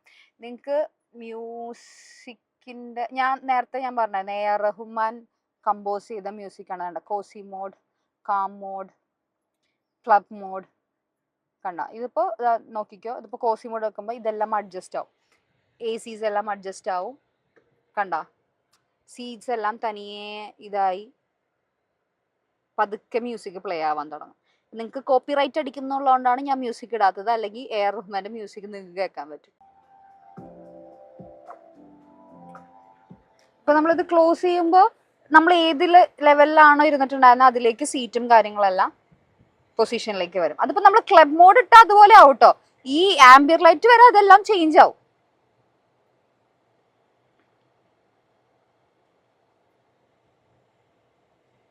ഞാൻ നേരത്തെ പറഞ്ഞിട്ടുണ്ടായിരുന്ന ഇതിലെ ആപ്സ് കാര്യങ്ങളാണ് കണ്ടോ. യൂട്യൂബ് ഉണ്ട്, ആമസോൺ പ്രൈം, ജിയോ ഹോട്ട്സ്റ്റാർ, ഇത്രയും ആപ്സ് ഇതിൻ്റെ അകത്ത് ഇൻബിൽഡ് ആയിട്ടുണ്ട്.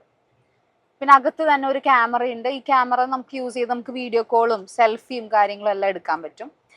ഞാൻ ഇതിൻ്റെ അകത്ത് വിഷ്വൽ ഒന്ന് കാണിച്ചു തരാം നിങ്ങൾക്ക്.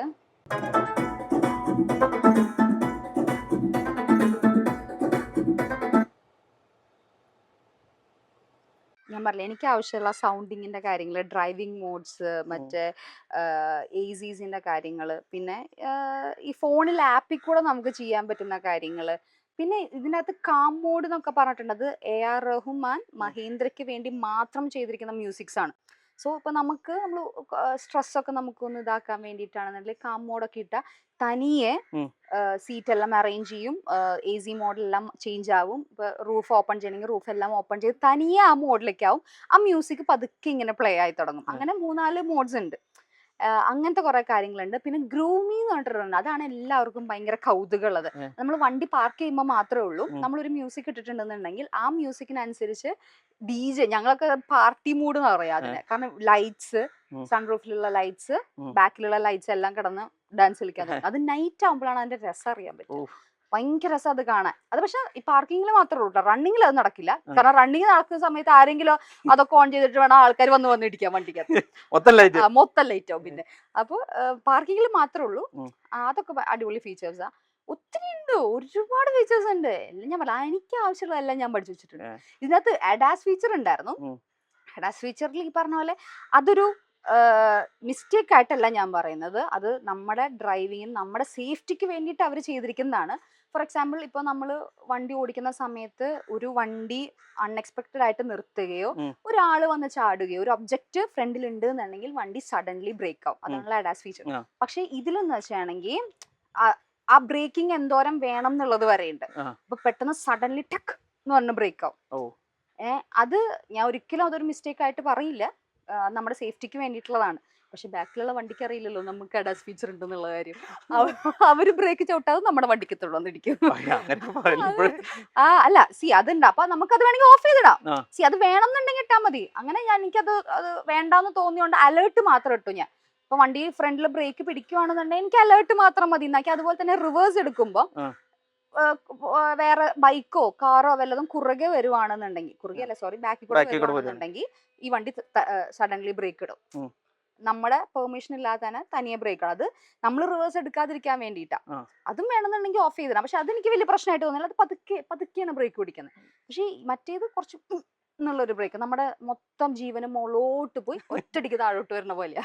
അപ്പൊ അത് മാത്രം ഞാൻ അലേർട്ട് മാത്രമാക്കി. പിന്നെ അത് മാത്രമല്ല, ഈ ലൈൻസ് ഉണ്ടാവുമല്ലോ, ഹൈവേസിൽ ലൈൻസ് ഉണ്ടാവില്ല. അപ്പൊ നമ്മൾ എപ്പോഴും ഇൻഡിക്കേറ്റർ ഇടുമ്പോൾ ഇൻഡിക്കേറ്റർ ഇട്ടിട്ട് വേണം ലൈൻ ചേഞ്ച് ചെയ്യാനായിട്ട്. അങ്ങനെ അല്ലാന്നുണ്ടെങ്കിൽ വണ്ടി തിരിച്ച് ആ ലൈനിലേക്ക് തന്നെ എത്തിക്കും. ബാക്കിൽ വണ്ടി ഉണ്ടെന്നുണ്ടെങ്കിൽ അത് പതുക്കെ വണ്ടി സ്റ്റിയറിംഗ് തിരിച്ച് ഇങ്ങോട്ടേക്ക് എത്തിക്കും. അങ്ങനെ എന്തെങ്കിലും സംഭവിച്ചോ? പിന്നെ അതിപ്പോ നമ്മൾ മറ്റേ വണ്ടിയിൽ ഇല്ലാത്തതുകൊണ്ട് എനിക്കിപ്പോ മനസ്സിലായി ഇൻഡിക്കേറ്റർ ഇട്ടിട്ടേ മാറാൻ പാടുള്ളൂ. കാരണം വണ്ടി നമ്മളെ ഡ്രൈവിംഗ് പഠിപ്പിക്കുകയാണ്. നിങ്ങൾ ഇങ്ങനെ വണ്ടി ഓടിച്ചാൽ മതി, മര്യാദക്ക് ഇൻഡിക്കേറ്റർ ഇട്ട് അങ്ങോട്ട് പോയാൽ മതി. കാരണം നമുക്ക് മനസ്സിലായി ഇത് കിടന്ന് വിറയ്ക്കാൻ തുടങ്ങും. അതുപോലെ തന്നെ ഒരു റൗണ്ട് അബൌട്ട് ആണെന്നുണ്ടെങ്കിൽ റൗണ്ട് അബൌട്ട് തിരിയണ സമയത്ത് നമ്മുടെ ബ്ലൈൻഡ് സ്പോട്ടിൽ വല്ല വണ്ടികൾ ഉണ്ട് എന്നുണ്ടെങ്കിൽ വണ്ടി തിരിക്കാൻ സമ്മതിക്കില്ല. കാരണം കുലുങ്ങിക്കൊണ്ടിരിക്കും. അപ്പൊ നമ്മൾ ഇത് എന്തിനാ കടന്ന് കുലുങ്ങണം, നോക്കുമ്പോൾ ബ്ലൈൻഡ് സ്പോട്ടിൽ വണ്ടി ഉണ്ടാവും.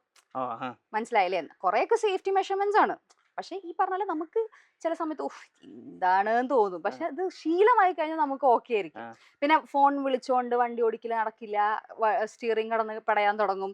ഉറങ്ങിയാൽ കൂടി ഇപ്പൊ കഴിഞ്ഞ ദിവസം എന്റെ അപ്പം വണ്ടി എടുത്തുകൊണ്ട് പോയി കഴിഞ്ഞപ്പോ പുള്ളി ഉറക്കം വന്നിട്ട് കോട്ടുവായ വിട്ടു. അപ്പൊ ഇതിനകത്ത് ക്യാമറ സെൻസ് ചെയ്തു. അപ്പൊ എനിക്ക് അലേർട്ട് വന്നു. അപ്പൊ ഡ്രൈവർക്ക് ഉറക്കം വരുന്നുണ്ടെന്ന് പറഞ്ഞു. അപ്പൊ ഞാൻ അപ്പൊ തന്നെ അപ്പനെ വിളിച്ച്, എന്താ അപ്പൊ ഉറക്കം വരുന്നുണ്ട? പറഞ്ഞില്ല. നിന്നോട് ആരും പറഞ്ഞു? അപ്പൊ കോട്ടായ വിട്ട എന്റെ മറ്റേ വീഡിയോ അടക്കം എനിക്ക് വന്നിട്ടുണ്ടെന്ന് പറഞ്ഞു. അപ്പൊ അതൊക്കെ ആര് പറഞ്ഞു? ഞാൻ പറഞ്ഞു വണ്ടിക്കകത്ത് ഇട്ട് കോട്ടായ വിട്ടാ വണ്ടി സെൻസ് ചെയ്യും, നിങ്ങൾക്ക് ഉറക്കം വരുന്നുണ്ടെന്ന് പറയും എന്ന് പറഞ്ഞു. ആണല്ലേ, ഓക്കെ. അതുവരെ ഉണ്ട്, കാരണം ക്യാമറ ഉണ്ട് അകത്ത്.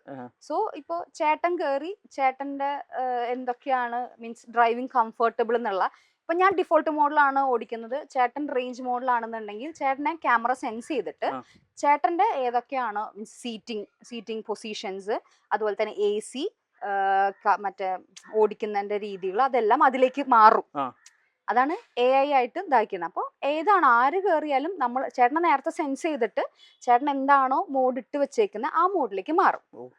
ഇപ്പൊ ഇതിന്റെ ഓട്ടോമാറ്റിക് പാർക്കിംഗ് ആണെന്ന് പറഞ്ഞു, അതെങ്ങനെയാ ചെയ്യുന്നത്? ഓട്ടോമാറ്റിക് പാർക്കിംഗ് വേണമെന്നുണ്ടെങ്കിൽ നമുക്ക് ഇത്രയും ചെറിയ സ്പേസിൽ ആക്ച്വലി ഇച്ചിരി പാടായിരിക്കും. ഇപ്പൊ നമ്മൾ അവിടെ ഒരു ലൈൻ ഒക്കെ വരച്ചിട്ടുണ്ട് എന്നുണ്ടെങ്കിൽ നമുക്ക് ഈ ക്യാമറ സെൻസ് ചെയ്യും, ലൈൻ സെൻസ് ചെയ്യും, എന്നിട്ട് നമുക്ക് ഓട്ടോ പാർക്കിംഗ് ചെയ്യാൻ പറ്റും. തനിയെ പാർക്ക് ചെയ്തോളും. അതൊക്കെ ഞാൻ നോക്കിയായിരുന്നു, എന്റെ വീട്ടിലിട്ടിട്ട് ഡ്രൈവ് ചെയ്ത് നോക്കി. അതുപോലെ തന്നെ നമ്മളിപ്പോ വളരെ കൺജസ്റ്റഡ് ആയിട്ടുള്ള ഒരു പ്ലേസിലാണ് കിടക്കണമെന്നുണ്ടെങ്കിൽ എനിക്ക് അവിടെ വണ്ടിയിലേക്ക് കയറാൻ പറ്റില്ല എന്നുണ്ടെങ്കിൽ എനിക്ക് പാർക്ക് ഔട്ട് ചെയ്യാം. ഒന്ന് ഇൻ ചെയ്യണമെങ്കിൽ നമ്മൾ പുറത്ത് നിന്നിട്ട് അകത്തോട്ടേക്ക് പാർക്ക് ചെയ്യാം. ഔട്ട് നമുക്ക് ഈ പറഞ്ഞ പോലെ പുറത്ത് നിന്നുകൊണ്ട് തന്നെ എനിക്ക് സ്പേസ് ഇല്ലാത്തതുകൊണ്ട് നിങ്ങൾ വണ്ടി ഒന്ന് പുറത്തോട്ട് ഇറക്കി തരൂ എന്ന് നമ്മൾ പറയുകയാണെങ്കിൽ അത് പുറത്തോട്ട് ഇറക്കി തരും. അതുപോലെ തന്നെ ഓട്ടോ പാർക്കിംഗ് ഈ പറഞ്ഞ വണ്ടിക്ക് അകത്ത് നമ്മൾ ഇരുന്നിട്ട് നമുക്ക് പാർക്ക് ചെയ്യാൻ പറ്റും.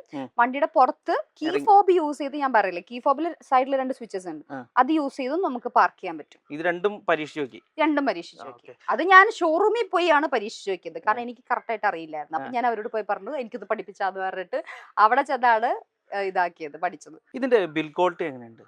ബിൽഡ് ക്വാളിറ്റി എനിക്ക് നന്നായിട്ട് തന്നെ തോന്നിയിരിക്കുന്നത്. ഈ ഫ്രണ്ടിലൊക്കെ സ്പേസ് ഉണ്ട് കേട്ടോ. ഐ മീൻ ബൂട്ട് സ്പേസ് പോലെ തന്നെ. ഇത് മറ്റേ സ്പോർട്ട് കാർസിലൊക്കെ ഉള്ള പോലെ തന്നെ എയർ ഉള്ളിലേക്ക് ഇതാക്കി സ്പീഡ് കൂടുതൽ ഇതാക്കാൻ വേണ്ടിയിട്ട്. പിന്നെ ഇവിടെ ഒരു സ്പേസ് ഉണ്ട്, കാരണം ഇതിന് എഞ്ചിനൊന്നും ഇല്ലല്ലോ, ബാറ്ററി ഇല്ല. അപ്പൊ അടിയിലാണ് ഇവരുടെ പ്ലാറ്റ്ഫോം വന്നിരിക്കുന്നത്. ഇൻഗ്ലോ ആണ് പ്ലാറ്റ്ഫോം. അടിയിൽ താഴെയാണ് ഇത്. പിന്നെ എനിക്ക് ഈ പറഞ്ഞ നെഗറ്റീവ് എന്നൊന്നും പറയാൻ പറ്റില്ല. ഇത് ഈ വണ്ടിയുടെ മോഡൽ ഇങ്ങനെ ആയതുകൊണ്ടാണ്. ബാക്കിലെ ബൂട്ട് സ്പേസ് കമ്പാരിറ്റീവ്ലി ഞാൻ യൂസ് ചെയ്തിരുന്ന കാർ വെച്ചിട്ട് കമ്പാരിറ്റീവ്ലി കുറച്ച് കുറവാന്ന് തോന്നി. പക്ഷെ ഇറ്റ്സ് ഓക്കെ. ഈ പറഞ്ഞ പോലെ ഞാൻ ഷൂട്ടിന് വരുമ്പോൾ ഒരുപാട് ലഗേജ് കൊണ്ടുവരുന്നതുകൊണ്ടുള്ള പ്രശ്നമാണ്. പക്ഷെ നമ്മൾ അതിനെ കുറച്ച് കുറയ്ക്കുകയാണെന്നുണ്ടെങ്കിൽ കറക്റ്റ് ആയിരിക്കും. ഞാൻ സോണറ്റിൽ അത്രയും എനിക്ക് സ്പേസ് ഉണ്ടായിരുന്നു, 2 വലിയ ബാഗൊക്കെ വെക്കാനുള്ള സ്പേസ് ഉണ്ട്. ഇത് പിന്നെ കൂപ്പ പോലെ ഇങ്ങനെയല്ല ഇരിക്കുന്ന വണ്ടി, അതുകൊണ്ട് തന്നെ നമുക്ക് ബാഗ് ഇങ്ങനെ വെക്കാൻ പറ്റില്ല, കിടത്തിയേ വെക്കാൻ പറ്റില്ല. പക്ഷെ സോണറ്റിനെ സംബന്ധിച്ചിടത്തോളം ഹൈറ്റ് ആയിരുന്നു, ഇങ്ങനെയായിരുന്നു ഉണ്ടായിരുന്നത്. അതുകൊണ്ട് എനിക്ക് 2 ബാഗ് ഇങ്ങനെ വെക്കാം. അതാണ് എനിക്കൊരു ഡിഫറൻസ് തോന്നിയത്. പിന്നെ നെഗറ്റീവ് എനിക്ക് ഇതുവരെ തോന്നിയിട്ടില്ല. 1 വീക്കല്ലേ ആയിട്ടുള്ളൂ. നെഗറ്റീവ് ആയിട്ട് എനിക്ക് തോന്നിയില്ല. പിന്നെ മഹീന്ദ്ര സർവീസ് ഞാൻ പറഞ്ഞില്ലേ, ഞാൻ വിളിച്ച അന്ന് മുതൽ ഇവരെ ശല്യപ്പെടുത്താൻ തുടങ്ങിയതാ. ഇതുവരെ എന്നെ അങ്ങനെ ചീത്തയൊന്നും വിളിച്ചിട്ടൊന്നുമില്ല. ഞാൻ അങ്ങോട്ട് ചെയ്തു. എനിക്ക് 2-3 ദിവസം വണ്ടി കിട്ടാതെ വന്നപ്പോൾ എനിക്ക് ചെറിയൊരു ദേഷ്യമൊക്കെ വന്നു. പക്ഷെ കുഴപ്പമില്ല. പക്ഷെ അവര് വണ്ടി ഡെലിവറി കഴിഞ്ഞിട്ടും നല്ല സർവീസ് ആയിരുന്നു. അപ്പൊ ഞാൻ അവരോട് തന്നെ പറഞ്ഞിട്ടുണ്ടായിരുന്നു, ഇപ്പൊ എനിക്ക് എല്ലാം കൂടെ പഠിക്കാനുള്ള സമയമില്ല, ഞാൻ പതുക്കെ വരാം. അപ്പൊ അവർ ഓരോ കാര്യങ്ങൾ ഇങ്ങനെ പറഞ്ഞുതരും. ഞാൻ പറഞ്ഞില്ല, ഈ അഡാസ് ഫീച്ചർ ഒരു വട്ടം സിഗ്നൽ ആയ സമയത്ത് പെട്ടെന്ന് വണ്ടി കയറി ബ്രേക്ക് ചവിട്ടിയപ്പോഴാണ് എനിക്ക് മനസ്സിലായത് ഇതിനും മാത്രം ബ്രേക്ക് ഉണ്ടെന്നുള്ള കാര്യം. അപ്പൊ തന്നെ ഞാൻ ഷോറൂമിൽ വിളിച്ചു, ചേട്ടാ ഇത് വല്ല ഓഫ് ചെയ്തിടാൻ വല്ല വഴിയുണ്ടോ? അങ്ങനെ അവർ അപ്പൊ തന്നെ പറഞ്ഞു തന്നു ഇതെങ്ങനെയാ ചെയ്യേണ്ടതെന്നുള്ളത്. അവരപ്പോൾ തന്നെ ഓഫാക്കി തന്നത്. പിന്നെ ഈ പറഞ്ഞ പോലെ സോഫ്റ്റ്വെയർ അപ്ഡേഷൻ വന്ന സമയത്ത് അത് പ്ലാന്റിൽ നിന്നാണ്, മഹേന്ദ്രയുടെ പ്ലാന്റിൽ നിന്നാണ് ആൾക്കാർ വന്ന് സോഫ്റ്റ്വെയർ അപ്ഡേഷൻ ചെയ്യുന്നത്. അപ്പം ഞാൻ അവിടെ ഉണ്ടായിരുന്നില്ല. പക്ഷെ അവരെനിക്ക് ട്രിവാൻഡ്രത്ത് അറേഞ്ച് ചെയ്ത് തന്നു. ട്രിവാൻഡ്രത്ത് അവർ തന്നെ വണ്ടി എടുത്തുകൊണ്ട് പോയി എല്ലാം ചെയ്ത് നമുക്ക് ഫോണിൽ കൂടെ നമുക്ക് നോക്കാൻ പറ്റും, വണ്ടിയിൽ എന്തൊക്കെ ചെയ്യുന്നുണ്ടെന്ന് നമുക്ക് നോക്കാൻ പറ്റും. എല്ലാം ചെയ്ത് വാട്ടർ സർവീസ് എല്ലാം ചെയ്ത് അടിപൊളിയാക്കിയിട്ട് തിരിച്ചു കൊണ്ടിട്ട്. അത് കഴിഞ്ഞിട്ട് ഇനിയിപ്പോ ഇവരുടെ സർവീസും കാര്യങ്ങളും എങ്ങനെ പറഞ്ഞു? സർവീസ് കോസ്റ്റ് ആക്ച്വലി ഭയങ്കര കുറവായിരിക്കും. നമ്മള് ഡീസൽ വണ്ടിയുടെയും പെട്രോൾ വണ്ടിയുടെ അത്ര ഒന്നും വരത്തില്ല. ഇപ്പൊ 2000 സർവീസ്, ഇപ്പൊ 1300 സംതിങ് ആയതേ ഉള്ളൂ. തിരിച്ചു പോകുമ്പത്തിൽ എന്തായാലും ആവും. ഇവിടുന്ന് ട്രിവാൻഡ്രം വരെ ഓടിക്കുമ്പത്തിൽ എന്തായാലും ആവും. ഇവിടുന്ന് ട്രിവാൻഡ്രം, ഇവിടുന്ന് കൊച്ചിയിലേക്ക്, അല്ല സോറി, ഇവിടുന്ന് തൃശ്ശൂർ എത്തുമ്പോഴത്തേങ്കിൽ എന്തായാലും 2000 ആവും. അപ്പൊ സർവീസിനോട് വലിയ കോസ്റ്റ് വരത്തില്ല. EV കാർസിന് ഞങ്ങൾക്ക് വേറെ EV കാർ ഉണ്ട് വീട്ടിൽ, നെക്സോണും ഒരു ടിയാഗോ ഉണ്ട്. അതിന് അങ്ങനെ കോസ്റ്റ് വന്നിട്ടില്ല. അപ്പൊ എത്ര ദിവസം അവര് പെട്ടെന്ന് തന്നെ സർവീസ് ചെയ്ത് തരും എന്നാണ് പറഞ്ഞേക്കണേ? എങ്ങനെയാ? പെട്ടെന്ന് തന്നെ സർവീസ് ചെയ്ത് തരും. ഈ ശരിക്കും പറഞ്ഞു കഴിഞ്ഞാൽ ഈ തൃശ്ശൂരിൽ നിന്ന് ആദ്യം ഈ വണ്ടി ഇറക്കിയത് റെബേക്കയാണ്. അതെ, അതാ ഞാൻ പറഞ്ഞേ, ആദ്യം വണ്ടി കണ്ടു കഴിഞ്ഞപ്പോ ആൾക്കാർക്ക് ഉണ്ടാവുന്ന ഒരു ക്യൂരിയോസിറ്റി ഉണ്ടല്ലോ. ഇറ മോട്ടോഴ്സ് നിന്നാണ് ഇറക്കിയത്. അടിപൊളിയായിരുന്നു. അവര് വലിയൊരു പാർട്ടി വെച്ചിട്ടാണ് ഇറക്കിയത്. കാരണം ഫസ്റ്റ് സെലിബ്രിറ്റി ആണ് ഈ വണ്ടി ഇറക്കിയത്. പാർട്ടിക്കൊന്നും സമയമില്ലായിരുന്നു, ഞാനാണ് പിന്നെ മൊത്തം പാർട്ടി ആയിരുന്നത്. അങ്ങനെ നല്ല രീതിയിൽ തന്നെയാണ് അവരെല്ലാം ചെയ്തു തന്നിട്ടുണ്ടായത്. നമ്മളോട് ചോദിച്ചു നിങ്ങൾക്ക് എന്തെങ്കിലും സ്പെഷ്യൽ ആയിട്ട് ചെയ്തു തരണോ? ഞാൻ പറഞ്ഞു ഒന്നും വേണ്ട, എനിക്ക് വണ്ടി ഇങ്ങ് തന്നാ മതി എന്നോ ഞാൻ പറഞ്ഞ. പക്ഷെ അവര് നല്ല രീതിയിൽ തന്നെ എന്നെ ട്രീറ്റ് ചെയ്തതല്ല, നല്ല രീതിയിൽ തന്നെയാ. എന്നിട്ട് വണ്ടി എടുത്തു നേരെ കുതിരാൻ പോയി. എന്റെ അച്ഛനും അമ്മയൊക്കെ ജസ്റ്റ് അവരൊന്ന് കേറി ഫ്രണ്ട് എടുത്തു, അവരിറങ്ങി. ഞാൻ പറയാം എന്നാ ശരി ഞാൻ പോയിട്ട് വരാം. എന്നിട്ട് 5 o'clock കണ്ട വണ്ടി കിട്ടിയത്. തിരിച്ചു വീട്ടിലെത്തിയപ്പോ 9 മണിയായി. ഇതും വെച്ച് ഓടിച്ചോണ്ട് നടക്കുമല്ലേ. കാരണം ഓടിക്കുന്ന സമയത്ത് നമുക്ക് പല കാര്യങ്ങളും നമുക്ക് ഇതിന്റെ അകത്ത് മനസ്സിലാവുന്നത്. ഈ ശരിക്കും വണ്ടി എടുത്തു കഴിഞ്ഞാൽ ഈ പൂജിക്കണമെന്നും പറഞ്ഞുള്ള ഒരു അതൊക്കെ ഉണ്ടായിരുന്നു. അതൊക്കെ പിറ്റേ ദിവസം തന്നെ പോയി വെഞ്ചരിച്ചു ഒക്കെ ചെയ്തു. എല്ലാം ചെയ്തിട്ടാണ് ബാക്കി ഓടിയത്. അത് യെസ്. ആ കാര്യങ്ങളിലൊക്കെ പിന്നെ അതിലൊക്കെ നല്ല വിശ്വാസമുണ്ട്. കാരണം ചുമ്മാ പറയണല്ല, ഈ പറഞ്ഞ പോലെ ഈ വണ്ടി എന്ന് പറയുമ്പോ എല്ലാവരും കണ്ടു കഴിയുമ്പോ ചുമ്മയാണെങ്കിലും നോക്കൂലോ, ഇതേതാ വണ്ടി, അപ്പൊ നമുക്ക് തന്നെ ഒരു ടെൻഷൻ ആവില്ല, അയ്യോ. പക്ഷെ അങ്ങനെ എല്ലാവരും അവരുടെ ഒരു കൗതുകം കൊണ്ടും ഇഷ്ടം കൊണ്ടും നോക്കുന്നതാട്ടോ. അപ്പൊ ഞാൻ ആ വീഡിയോ ഇറക്കിയപ്പോ തന്നെ ഭയങ്കര അഭിപ്രായമായിരുന്നു. ലൈക്ക് മഹേന്ദ്ര അവരുടെ ഇതിൽ ഇറക്കിയതിൽ നല്ല വീഡിയോ എന്നൊക്കെ പറഞ്ഞിട്ട്. മഹേന്ദ്ര എടുത്തതിനെ ആടിനേക്കാൾ ഏറ്റവും നല്ല ആടാണ്, നല്ല ഇതാണെന്ന്. ആടല്ല, നമ്മള് വണ്ടി എടുത്തപ്പോൾ ഒരു കൗതുകം കൊണ്ട് ചെയ്തതാണെന്ന് മാത്രം. പക്ഷെ ഈ പറഞ്ഞ പോലെ അതൊക്കെ ആൾക്കാർക്ക് വണ്ടി ഇഷ്ടപ്പെട്ടിട്ട് പിന്നെ അതിനുശേഷം എനിക്ക് ഒരുപാട് മെസ്സേജസ് വരാൻ തുടങ്ങി. എങ്ങനെയുണ്ട് വണ്ടി, എന്തോരം റേഞ്ച് കിട്ടുന്നുണ്ട് എന്നൊക്കെ ചോദിച്ചിട്ട്. അപ്പൊ ഈ വീഡിയോ എല്ലാവർക്കും ഹെൽപ്ഫുൾ ആവട്ടെ. യെസ്. ഇനിയിപ്പോ മഹേന്ദ്രക്കാര് റെബേക്കനെ വിളിക്കും ആഡ് ചെയ്യാനായിട്ട്. വിളിക്കട്ടെ. എനിക്ക് ഇനി ഡ്രിഫ്റ്റ് ചെയ്യണമെന്നുണ്ട് വണ്ടി. പക്ഷെ ഒരു 2000 കിലോമീറ്റർ ഒക്കെ ഓടിയിട്ട് ഡ്രിഫ്റ്റ് ചെയ്താൽ മതിയോ എന്നൊരു സംശയം. ഒരു ഗ്രൗണ്ടിലിട്ട് അങ്ങ് ഡ്രിഫ്റ്റ് ചെയ്യും. ഇനിയിപ്പോ അടുത്ത ആ വീഡിയോ കാണും. യെസ്, അതുണ്ടാവും. അത് അധികം വൈകാതെ തന്നെ ഉണ്ടാവും. അത് ഒരു ഗ്രൗണ്ട് തപ്പി നടക്കുക. അത് ഡ്രിഫ്റ്റ് ചെയ്ത് നോക്കണം. അത് കണ്ടിട്ടില്ലേ മഹേന്ദ്രയുടെ? ശരിക്കും അവര് ലോഞ്ച് ചെയ്ത സമയത്ത് അവരൊരു ഗ്രൗണ്ടിലല്ല, ഒരു റോഡിൽ ഡ്രിഫ്റ്റ് ചെയ്തിട്ടുണ്ടായിരുന്നു. അപ്പൊ നമ്മുടെ ഇവിടെ അങ്ങനത്തെ റോഡൊന്നും കിട്ടത്തില്ല. അതെ, അതുകൊണ്ട് നല്ല മണ്ണുള്ള വല്ല നല്ല സ്ഥലം നോക്കി ഡ്രിഫ്റ്റ് ചെയ്യണമെന്നുണ്ട്. ഇനിയിപ്പോ അതും കൂടെ കഴിഞ്ഞ് കഴിഞ്ഞാൽ വേറെ ലെവലായി. ഇപ്പൊ ഈ വണ്ടി എടുത്തു കഴിഞ്ഞപ്പോഴത്തേനും ഇതിന്റെ ഓൺ റോഡ് പ്രൈസ് എത്രയായി? ഇവർ ആക്ച്വലി അനൗൺസ് ചെയ്ത സമയത്ത് എനിക്ക് തോന്നുന്നു 18.9 ആണ് base model ex showroom price പറഞ്ഞിട്ടുണ്ടായിരുന്നത്. മഹീന്ദ്ര ഏറ്റവും ബുദ്ധി കാണിച്ചത് എവിടെയാണെന്നറിയോ? അവരാകെപ്പാടെ ഇറക്കിയിരിക്കുന്നത് ഹയർ വേരിയന്റ് മാത്രമാണ്. ഇതിന് 59 വോൾട്ടും ഉണ്ട്, 79 വോൾട്ടും ഉണ്ട്. ഞാൻ എടുത്തെങ്കിൽ 79 ആണ്. അതിന് 59 ഇറക്കിയിട്ടില്ല, 79ന്റെ തന്നെ മിഡ് വേരിയന്റും മറ്റേ ബേസ് മോഡലും ഇറക്കിയിട്ടില്ല. കാരണം മാക്സിമം ഹയർ വേരിയന്റ് പോട്ടേന്ന് തന്നെ വിചാരിച്ചിട്ട് അവര് ഇതാണ് ഫസ്റ്റ് ഇറക്കിയിട്ടുള്ള ഒറ്റ വേരിയന്റേ ഉള്ളൂ. ആ വേരിയന്റ് ആണ് ഇപ്പൊ നമ്മുടെ കയ്യിലിരിക്കുന്നത്. അത് ഫുൾ ഓപ്ഷൻ. ഇത് റേറ്റ് ഡിഫറൻസ് ആണ്. ഇപ്പൊ എനിക്ക് 31 സംതിങ് ആയി, ഇൻഷുറൻസ് അടക്കം. പക്ഷെ അത് മാത്രമല്ല, ഏപ്രിൽ മുതൽ റേറ്റും മാറുകയാണ്. 1.5 ലക്ഷം രൂപ കൂടും. ടാക്സ് വ്യത്യാസം വന്നു. 5% ആണ് കഴിഞ്ഞ മാസം വരെ ഉണ്ടായിരുന്നത്. ഏപ്രിൽ മുതൽ 10% ആക്കാം. ടാക്സ് കൂടും. 20 lakhs മേളിലുള്ള കാർസിനെല്ലാം 10% ആക്കുക. അപ്പൊ ഞാൻ അവരോട് നിർബന്ധം പറയുന്നത് എനിക്ക് ഇങ്ങനെ പോലെ മാർച്ച് തന്നെ വണ്ടി വേണം, അല്ലെങ്കിൽ 1.5 ലക്ഷം രൂപ കണ്ണിക്കൂടെ കയറിപ്പോ. അങ്ങനെയാണ് ഞാൻ ഫെബ്രുവരി തന്നെ പേയ്മെന്റ് എല്ലാം കൊടുത്ത് ക്ലോസ് ചെയ്തത്. അതുകൊണ്ട് ഈ പറഞ്ഞ പോലെ എനിക്ക് വന്നത് 31.5 സംതിങ് ഇൻഷുറൻസ് അടക്കം. അതിൽ ഞാൻ കുറെ ആക്സസറീസ് എല്ലാം ആഡ് ചെയ്തിട്ടുണ്ട്. ഇവിടെ സൈഡിൽ ഇത് കണ്ടില്ലേ, ഈ സംഭവങ്ങളൊക്കെ വെച്ചിട്ടുണ്ട്. പേരെന്നായിരുന്നു? ഇത് പിന്നെ സ്പോയിലേഴ്സ് വെച്ചിട്ടുണ്ട്. പിന്നെ ഇന്റീരിയറിൽ കുറച്ച് മാറ്റങ്ങൾ വരുത്തിയിട്ടുണ്ട്. വലിയ വലിയ മാറ്റങ്ങളൊന്നുമല്ല, കുറച്ച് ആക്സസറീസ്, ദാറ്റ്സ് ഇറ്റ്. ഓക്കെ. പിന്നെ ഇനിയും വരാനുണ്ട് കുറച്ച് NFC കാർഡ്, മറ്റേ ഇപ്പൊ നമ്മൾ കീ വെച്ചിട്ടാണ്, അല്ലാതെ കാർഡ് വെച്ച് നമുക്ക് ഓപ്പൺ ചെയ്യാനും കാര്യങ്ങൾക്കൊക്കെ പറ്റും. പിന്നെ ഇലുമിനേറ്റഡ് സ്കഫ് പ്ലേറ്റ് ഓപ്പൺ ചെയ്യുമ്പോൾ തന്നെ നമുക്ക് ലൈറ്റും കാര്യങ്ങളൊക്കെ ഉണ്ടാവും. ആ സാധനങ്ങളൊക്കെ ഫിറ്റ് ചെയ്തിട്ടുണ്ട്. അതൊന്നും ഇതിലുണ്ടായിരുന്നില്ല. ഇനിയും കുറെ പണികളും കൂടെ ഉണ്ട്. അങ്ങനെ ഇതിലിപ്പോ അലോയ് വീൽസ് എല്ലാം ഇത് തന്നെ ഉണ്ടായിരുന്നു. ഇതൊക്കെ കിഡിലൻ അലോയ്സ് ആണ് അവർ വെച്ചേക്കുന്നത്. റണ്ണിങ് മനസ്സിലാവും, അതിന്റെ ഇത് സ്റ്റൈല് മനസ്സിലാവും. അപ്പൊ അതൊന്നും പ്രത്യേകിച്ച് എനിക്ക് കൂടുതൽ ആഡപ്പ് ചെയ്യൊന്നും ചെയ്യേണ്ടി വന്നില്ല. പക്ഷെ എനിക്ക് സ്പോയിലേഴ്സ് വേണമായിരുന്നു. അപ്പൊ സ്പോയിലേഴ്സ് എല്ലാം ഫിറ്റ് ചെയ്തു. അങ്ങനത്തെ കുറച്ച് പരിപാടികൾ. ഇപ്പൊ ഒരു വണ്ടിപ്രാന്തമുള്ള ആളല്ലേ, അപ്പൊ ശരിക്കും പറഞ്ഞിട്ടുണ്ടെങ്കിൽ ഡ്രീം കാർ ഏതായിരിക്കും? ഡ്രീം കാർ എന്ന് പറഞ്ഞാൽ എനിക്ക് അങ്ങനെ ഭയങ്കര ലക്ഷറി കാറിനോടൊന്നും അങ്ങനെ അത്ര വലിയ താല്പര്യങ്ങളൊന്നുമില്ല. ഞാൻ ഏട്ടനോട് എപ്പോഴും പറയുന്ന കാര്യം, നമുക്ക് വീട്ടിലൊരു താറ് വേണം എന്നുള്ളത് ഞാൻ എപ്പോഴും പറയണം. അതെനിക്ക് സെക്കൻഡ് ഹാൻഡ് എടുത്താലും എനിക്ക് കുഴപ്പമില്ല, എനിക്കൊരു താറ് വേണം എന്നുള്ളത് എപ്പോഴും പറയണ കാര്യം. പിന്നെ ഏട്ടന്റെയും എന്റെയും ഒരു ഡ്രീം കാറാണ് മിനി കൂപ്പർ. മിനി കൂപ്പർ ഞങ്ങൾക്ക് രണ്ടുപേരുടെയും ഡ്രീമാണ്. അപ്പോൾ സ്റ്റാർ വീൽസിന്റെ കുറച്ചു നേരം ഞങ്ങളോട് കൂടിയതിന് ഒരുപാട് നന്ദി. Okay, thank you.